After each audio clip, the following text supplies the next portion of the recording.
jijjiiramni haarofti boruun dhufu. Amantii kan kee jijjiiruu qabda. Hiriyaan kan kee eenyu kan kee qofa foon kan kee qofa. Osoo dandeechuu akka hin dandeenye osoo hojjechuu dandeessu akka hojjechuu hin dandeenye akka taseechi siin nu godha. Wanta nuti yaada keenya yookaan immoo sammuu keenya keessatti bocnee nuti teessisnudha. Jijjiiramni kan eegalu yoom irratti qofa har'aa fi har'a qofa. Yoo har'a hojjette boru jijjiirama barbaada. Of jaalachuun mallattoo jalqaba ittiin sodaa hambisuu keessa.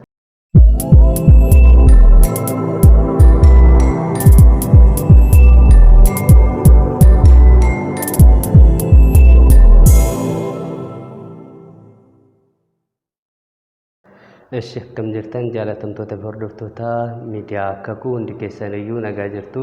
Nagaa galata Waaqayyoo nagaa jirraa baga yeroo kana geessanii. Akkuma beekamu an maqaan kan koo Barsiisaa Mindaa Tashooman jedhama.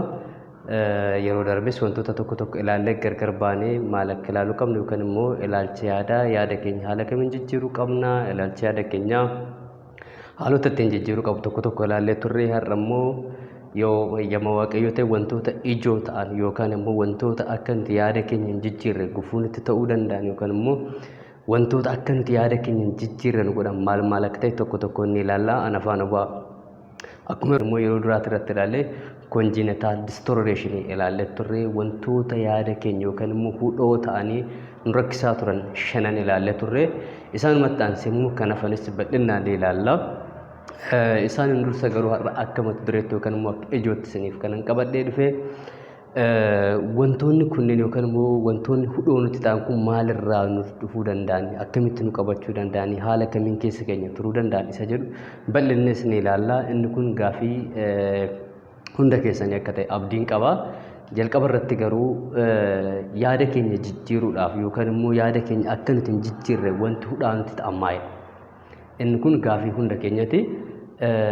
Akkuma beekamu qaama keenya keessaa wantoota garagaraatu jira yookaan immoo sammuu keenya keessaa wantoota garagaraatu jira. Isaan keessaa humnoonni ijoo 2 qaama keenya keessa jiru. Ijoo wanti jennuun inni jalqabaa amantiidha. Inni lammaffaa immoo sodaadha. Yaada keenya akka hin jijjiirre yookaan immoo akka nuti yaada keenya jijjiirranneef wantoota hudhaa ta'an nutti keessaa inni jalqabaa maaliidhaati? Sodaadha. Sodaa jechuun wanta nuti osuma beeknu akka hin taane nu daangessan yookaan immoo wanta nuti akka daandii milkaa'inaatti hin deemne nu godhan keessaa isa jalqabaati. Inni lammaffaa immoo amantiidha. Amantiin wanta nuti barbaannu sana kan ittiin milkeeffannu yookaan immoo wanta barbaanne sana daandii ittiin nu milkeessinu yookaan immoo daandii nuti ittiin gara milkii deemnu keessaa inni jalqabaadha.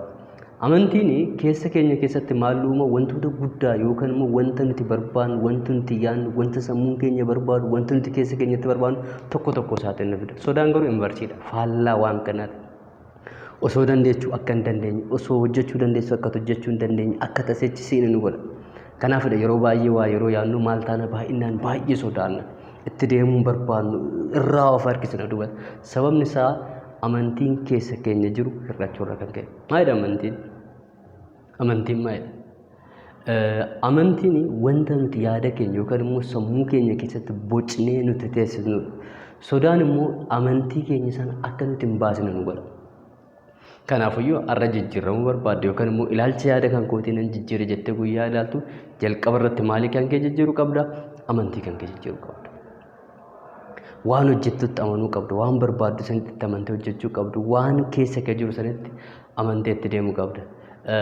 Sodaan immoo inversiidha. Akkuma isiniin jedhee waa yoo yaadde akkati yaadne akkati si'achitti hin deemne akkati isin barbaanne si godha.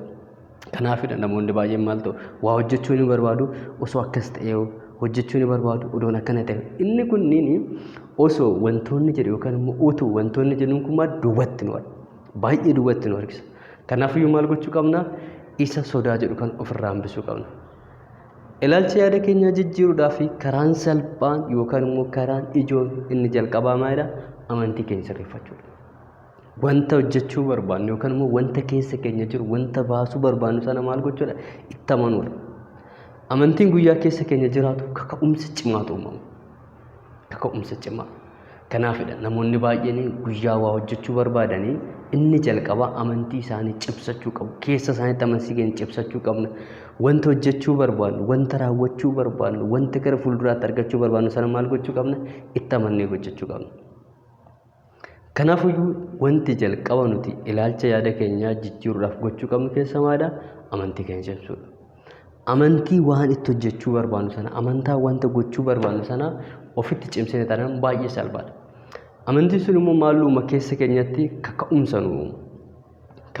Kaka'umsa guyyaa qabaanne immoo kaka'umsi dhufe taanaan waa lamatu dhufa. Tokko kufaatiidha. Inni lammaffaa immoo milkaa'ina. Baay'ee yeroo baay'ee namni atileetiksiin tokko guyyaa kaatu kaka'umsaan kaa waa lamatti isa mudata. Tokko milkaa'uudha. Kana jechuun riikaardii san cabsee bakka barbaadu san ga'uudha. Tokko immoo maalidha? Karaa walakkaatti hafuudha.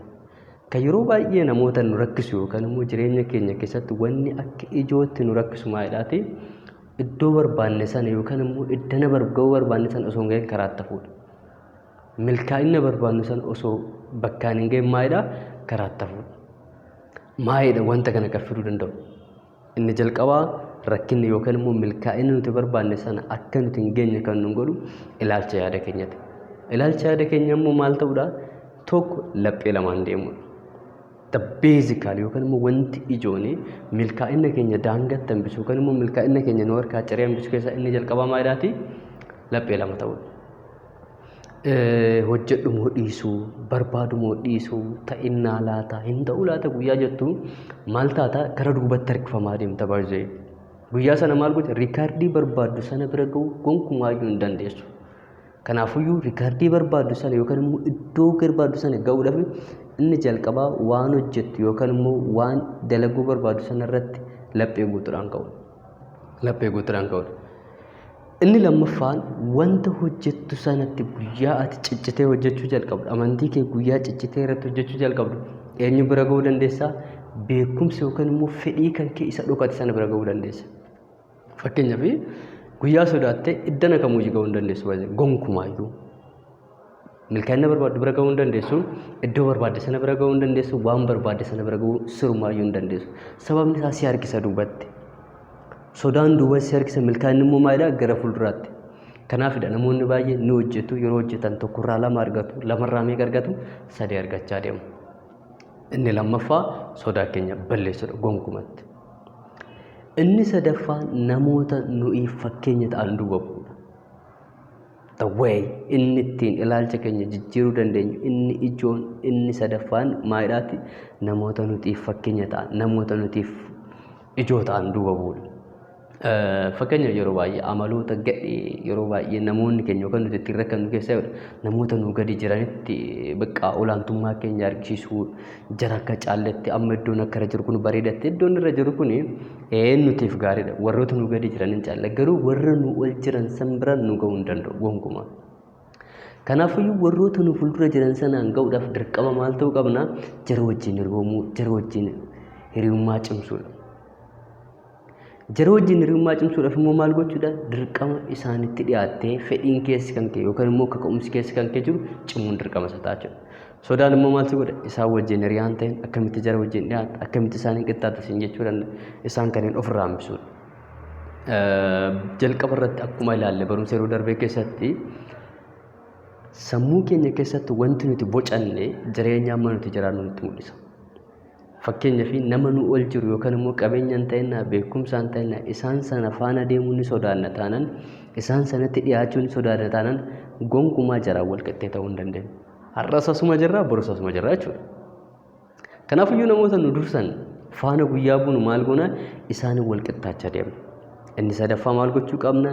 Namoota nuyi wal qixxee jiran osoo hin ta'in namoota nu caalan faana maal gochuu? Hiriyaa ta'u. Isaan irraa barachuu, waan isaan hojjetan gochuu, waan isaan dhagaan gochuu, isaan irraa immoo booddee maal ta'uudhaaf? Caallee argamuudhaaf. Inni kun ijoo isa sadaffaadha. Inni afuraffaan ittiin ilaalcha yaada keenya jijjiirru keessaa maalidhaati? Waan hojjechuu barbaannu yookaan immoo kaayoo keenya irratti yeroo maraa gara sammuu keenyatti fiduudhaan kaayoo keenya lafarratti kun. Karoorfanne taana waan hojjechuu barbaannu yookaan immoo waan karoorfanne sana pilaand goone fayyadamu. Amma yaadni amma adda baasu sun ta'in hanga dhumaatitti wanta yaaluu qabnu sana yaalla xumuran. Dursa suniif dubbachuuf yaalan jira. Atileetiksiin tokko yookaan immoo namni fiigicha fiigu tokko xumure kan jedhamu yookaan immoo milkaa'e kan jedhamu yoo dhaabbachuu baate dhaabate taanaan milkaa'uun gonkumaa sababni isaa walakkaatti tafa kan milkaa'u isa kamidha isa jalqabee osoo hin ta'in isa daangadhaan bahe kanaafuu maadhaati kaayoo keenya yookaan immoo waan barbaannu sana yaada keenya sana yaannee dhiisuu osoo hin ta'in yaada keenya maal gochuu galmaan gaachuun inni tokko gara daandii sanaatti nu fiduu danda'a jechuudha. Kanaafuu ilaalcha yaada keenya jijjiiruudhaaf maal gochuu qabna kallattumaan gara sanattis deemuun dirqama nuti ta'a jechuudha. Inni itti aanu sodaan haala kamiin hambisuu dandeenya? Haala kamiin ofirraa kutuu dandeenya? Yeroo baay'ee namoota hedduu kan rakkisu isa kanaadha. In sodaatu, in rakkatu. Tokko jijjiirama jechuun boroo osoo hin taane har'a qofaadha. Namoonni baay'een lakki har'aa miti bakka borutti fooyyessaa. Wanti fooyyee jedhu gara fuulduraatti the way of success yookaan immoo daandii milkaa'inaatti siif ta'a malee jijjiiramni haarofti boru hin dhufu. Jijjiiramni kan eegalu yoom irratti qofa har'aa fi har'a qofa. Yoo har'a hojjette boru jijjiirama barbaadda. Har'a bakka hin hojjennetti, har'a bakka hin dadhabnetti jijjiirama wanti jedhu jiru. Kanaafuu jijjiiramuu yoo barbaadde guyyaan isaa yoomi har'a. Kanaafuu maal gochuu qabda? Sodaa sana ofirraa hambisuun dirqama jijjiirama sana barbaaduudhaaf. Inni itti aanu jijjiiramuun kee egaa har'a ta'uu isaa beekte booddee gara maalitti dhufuudha? Gara kaayoo keenyatti. Kaayoo keenyatti. Kanaafuu jijjiiramuu guyyaa barbaaddu inni itti aanu kaayoo kan kee faana of jaalachuudha. Yeroo ammaa kanatti hiriyaan dhugaa, hiriyaan kan kee eenyu kan kee qofa, foon kan kee qofa. Tarriil kan sin ganne kan sirraa saddan ba'an eenyudha jijjiiramuudhaaf hiriyaa kan kee kan ta'e of jaalachuudha. Of jaalachuun mallattoo jalqaba ittiin sodaa hambisuu keessaa isa jalqabaati. Namni guyyaa of jaalannaa isaa yookaan immoo dandeettii of jaalachuu isaa gadi dhiisaa deema maaltu itti dhaga'aa deema? Gadaantummaa. Kanaafuu of jaalachuu qabda eenyuyyuu qixaadha. Ati eenyuyyuu gadi moote nama kamiiniyyuu wal fakkaataadha. Ani nama kamiiniyyuu wal qixa guyyaa jette ati yoomiyyuu isa sananis wal qixa isa si caalu isa eenyudhaati wal qixa. Of jaalachuu. Yaada sammuu kan keetii jaalachuu. Uumama kan kee jaalachuu. Haala tamarra jirtu kana jaalattu. Isaan kanneen kan hojjechuun maalitti si fida? Kallattumaan akka sodaa barbaaddu sana yookaan immoo wanta sodaatu sanarraa haftu si godha jechuudha. Inni guddaan ijoowwan kanneen kan jennu isa kannedha. Inni itti aanu isaan kanneen kana guyyaa hambisnu kallattumaan guutumatti amantaa keessa keenya jiru wanta keessa keenya jiru sana akka milkoofnu nu godha. Kan itti aanu immoo kallattumaan madda galii keenya yookaan immoo madda milkaa'ina keenyatti wanta jennee barbaannu sana lafa godhachuudha. Wanta barbaannu yookaan immoo inni kun madda galii kan kootetti inni kun ittiin milkaa'a isa jennee barbaannu sana maal gochuu lafa godhachuudha. Guyyaa wanti kun madda galii kan kootetti yookaan immoo wanti kun bu'aa galii kan kootetti jennee murteessuun maal taana karaa daandii sanaatti dhufuu dandeenya. Rakkina kan ta'aa jiru kan yeroo hunda arginu keessa namni hidhama baay'ee hidhama. Wanti isa dhumaadha sodaadha. Iddoo tokko bahee iddoo biraa galuun barbaadu, iddoo tokko bahee jireenya ofii uummachuun barbaadu, madda galii dhuunfaa isaa qopheessuun barbaadu. Sababni isaas maadha? Sodaadhaan hidhamee ta'a. Kanaafuu madda galii kan kee guyyaa murteessitee keessa baatu kallattumaan maal gochaa deemta? Sodaa sana keessa adda ba'aa deemta. Fottoqaa deemta. So madda galii kan kee yeroo murteessitu maalii kan kee murteessaa deemta? Amantiin keessa kan kee jiru, milkaa'inni keessa kan kee jiru, iddoo ga'uu barbaadu sana haala salphaa ta'een murteessaa deemta. Kanaafuu amantiin immoo internal force yookaan immoo humna keessooti. Sodaanis akkasuma humna keessooti. Lachuun iyyuu humna keessa keenya keessa jiran ta'anii negative impact, positive impact warra fidanidha. Dhiibbaa garsirri akkasumas immoo dhiibbaa garfaallaa kan fidanidha. Kanaafuu humnoota keessa keenya jiran kanneen maal gochuu qabna? Fooyyessuu yookaan sirreessuu qabna jechuudha. Amantii keenya fooyyessuu qabna. Wanta sodaannu sana immoo ofirraa maal gochuu qabna? Gad hir'isuu qabna. Amantii keenya cimsinee guyyaa hojjennu wanti nuti irraa of qusachuu qabnu yookaan immoo ijoon jalqabaa nuti irraa of qusachuu qabnu maayidhaati? Wanta amantaa keenya wajjin walitti nu buusu. Fakkeenyaaf amantaa kam keessa jiraachuu dandeessaa? Inni amantaa kan keetii walitti si buusu yookaan immoo inni adeemsa amantaa keetii walitti si buusu kamiyyuu maal siif hin ta'u? Karaa sirrii yookaan immoo imala sirrii yookaan daandii sirriif nu fiduu hin danda'u jechuudha. Kanaafuu maal gochuu qabna? Amantii keenya cimsinee waan irratti hojjechuu qabnu ciccinee hojjechuu, waan ilaaluu qabnu ilaaluun daandii kamitti nu fida? Daandii milkaa'inaatti nu fiduu danda'a jechuudha. Inni kun maadhaati? Haala ijoo yookaan immoo adeemsa ijoo keessaa isa tokkodha jechuudha.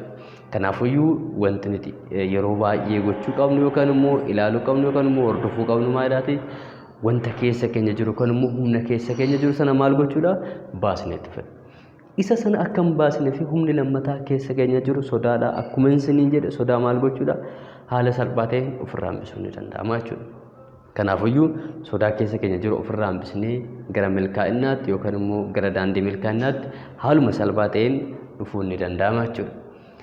Yoo Waaqayyo jedhee yeroo taanutti amantaa keenya wal qabsiisnee yookaan immoo amantaa keenya wajjin haala kamiin hojii keenya itti fufsiisuu dandeenya? Amantaa keenya wajjin haala kamiin milkii barbaannu sana argachuu akka dandeenyu tokko isaatiin ni ilaalla jechuudha. Keessumattuu hudhaa ta'e fakkeenyaaf yeroo baay'ee anis ta'ennaa hiriyoonni kan koos namoonni baay'ee wanta ittiin rakkannu yookaan immoo ijoo rakkinaa wanti nuti ta'u keessaa osoo waan kan hojjedhe wayiin amantaa kan kooti walitti na harkaa bu'a. Osoo kan hojjedhe wayii amantaa kan koo na harkaa tuqa. Osoo kan hojjedhe wayii amantaa kan kooti na harkaa bu'a. Isa jedhu sana tokko isaatiin keessumattuyyuu amantii keenya wal qabsiisnee bal'inaan akkamitti akka hojjechuu qabnu, akkamitti akka deemuu qabnu, barumsa mana kiristaanaa wajjin, barumsa amantaa wajjin haala kamiin akka hojjechuu qabnu tokko isaatiin ilaallaa. Akka fedhaa fi eeyyama Waaqayyootti nama torbanuu jedhu waan nu hordoftaniif guddaa galatoomaa. Nagaa Waaqayyoo iddoo isin haa baay'atu. Fayyaa naaf ta'a.